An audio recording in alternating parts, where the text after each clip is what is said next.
Form ஆகும். அங்கேருந்து ஒரு ஸ்ட்ராங் பிரேக் அவுட் கொடுத்தா மட்டும்தான் நெக்ஸ்ட்டு வந்துட்டு 25,400 இமீடியட்டாக ரீச் ஆகும்.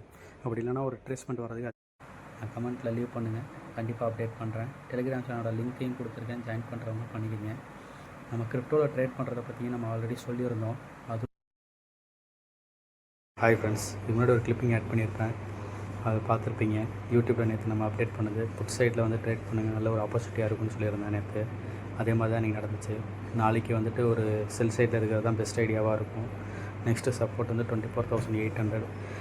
அதுக்கு கீழே வந்துட்டு வரும்போது மட்டும் பை பண்ணுங்கள். 24,700 அந்த ரேஞ்சிலலாம் வந்துச்சுன்னா நல்ல ஒரு பையிங் ஆப்பர்ச்சுனிட்டியாக இருக்கும். பை பண்ணி வச்சுக்கோங்க. 24,450 இது வந்து ஸ்டாப் லாஸாக வச்சு நம்ம ட்ரேட் பண்ணலாம். பையிங் சைடில் நல்ல ஒரு ரேலி இருக்கும்னு என்னோட இது.